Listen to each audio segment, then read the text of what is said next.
அனைவருக்கும் அன்பின் வாழ்த்துக்கள். கலையா கனவுகள் இது ஒரு கவிதை கலந்தாய்வு நிகழ்ச்சி.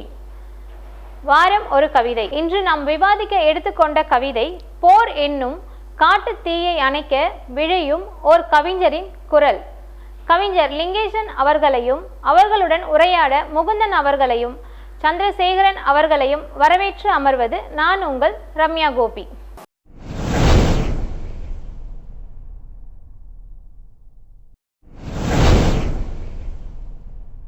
போர் நிறுத்தம் வேண்டும், இதை பார் உணர வேண்டும்.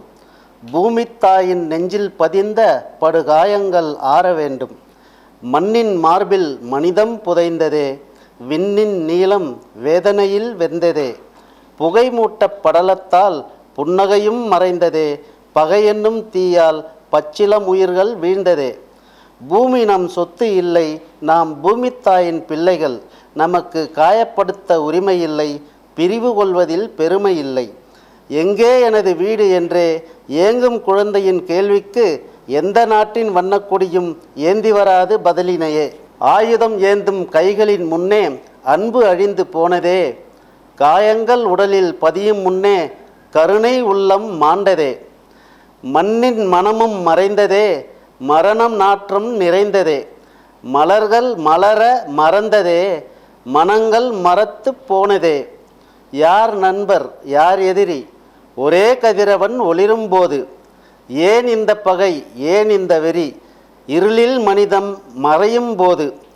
விதைகள் விரும்பும் வயல்வெளியில் வெடிகள் விழுந்து கிடக்கிறதே, மழலைகள் சிரிக்கும் தெருவினிலே மரண மௌலம் ஆள்கிறதே.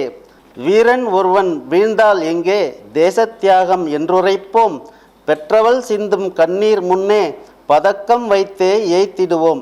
நகரங்கள் சிதைந்தால் நாளை நன்றாய் சீரதை செய்திடலாம், நம்பிக்கை சிதைந்தால் எங்கே நாம் விலை கொடுத்து வாங்கிடலாம்.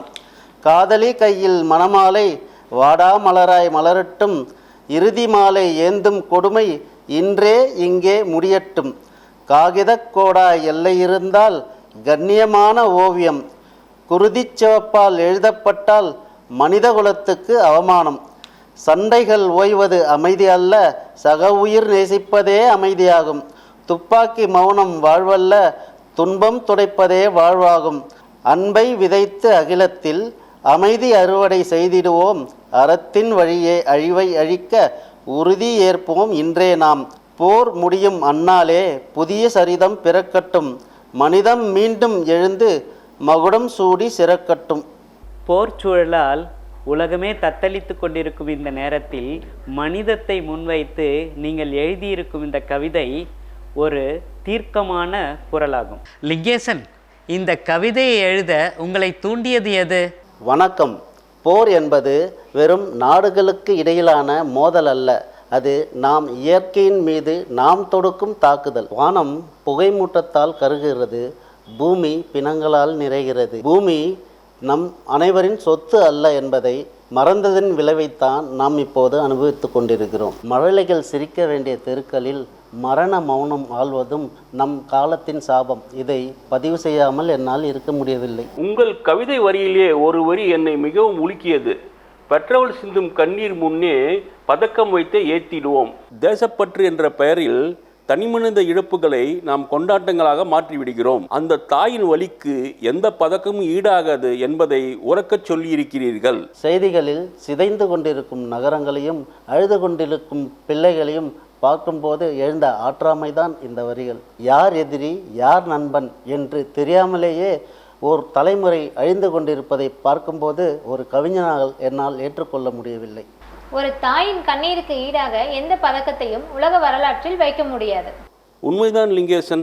விண்ணின் நீளம் வேதனையில் என்பது வெறும் வார்த்தை அல்ல, போரின் நச்சுப்புகையால் வானம் கருகி போவதை சொல்கிறீர்கள். லிங்கேசன், உங்க வரிகளில் வர எச்சரிக்கை உணர்வு மிகவும் முக்கியமானது. நகரங்களை நாளை சீரமைத்து விடலாம், ஆனால் சிதைந்த நம்பிக்கையை எப்படி சீரமைக்க முடியும்? ஒரு தலைமுறையின் எதிர்காலத்தை சிதைப்பதென்பது அந்த தேசத்தின் நம்பிக்கையே சிதைப்பதற்கு சமமாகும். கவிஞரே, காகித கோடாய் எல்லை இருந்தால் ஓவியம் என்று சொன்னீர்களே, அங்கதான் நீங்கள் தீர்க்கதரிசியாக தெரிகிறீர்கள். நன்றி. எல்லைகள் நிர்வாகத்துக்காக பிரிக்கப்படலாமே தவிர அவை குருதியால் வரையப்படக்கூடாது. அதே போல மணமாலை மற்றும் இறுதி மாலை என்ற வரிகளில் ஒரு பெண்ணின் வாழ்நாள் கனவு சிதைவதை எவ்வளவு நுட்பமாக சொல்லியிருக்கீங்க. ஆம் ரம்யா, ஓர் போர்க்களத்தில் வீழ்வது ஓர் வீரன் மட்டுமல்ல, அவனை சார்ந்த குடும்பத்தின் ஓர் எதிர்காலமும் கூட. அதனால்தான் எழுதினேன், இறுதி மாலை ஏந்தும் கொடுமை இன்றே இங்கே முடியட்டும் என்று எழுதினேன். நீங்கள் கவிதையில் சொல்லியிருக்கும் தீர்வு மிக முக்கியமானது. துப்பாக்கிகள் மௌனமாவதை விட பிறர் துன்பம் துடைப்பது மட்டுமே சிறந்தது என்று கூறியிருக்கிறீர்கள். ஆயுதங்களை கீழே போட்டால் மட்டும் அமைதி வராது. ஒருவருக்கு ஒருவர் அன்பு செலுத்தினால் மட்டுமே அது சாத்தியமாகும். கடைசியா மனிதம் மகுடம் சுருட்டும் சொல்றவங்க நம்பிக்கை நிஜமாகட்டுமே. அழிவின் நடுவிலும் நீங்கள் விதைத்திருக்கும் இந்த அமைதி விதை நிச்சயம் பலன் தரும். உங்கள் அனைவரின் கருத்துக்களுக்கும் மிகவும் நன்றி. கவிதையால் ஆயுதங்களை தடுக்க முடியாது, ஆனால் ஆயுதம் ஏந்தும் மனங்களை மாற்றும் வலிமை இந்த கவிதைக்கு உண்டு என்று நான் நம்புகிறேன்.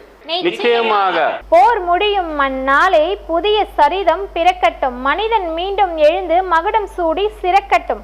மன்னன் பெறும் ஒவ்வொரு வெற்றியிலும் மனிதம் தோற்கிறது. எனவே மன்னன் மகுடம் சூடாது, மனிதம் மகுடம் சூட சூழ் உரைப்போமா நேயர்களே. மற்றும் ஒரு காலத்தால் அழியாத கவிதை படைப்போடு மீண்டும் சந்திப்போம். கலையா கனவுகள், கனவுகள் மெய்ப்படட்டும். நன்றி, வணக்கம்.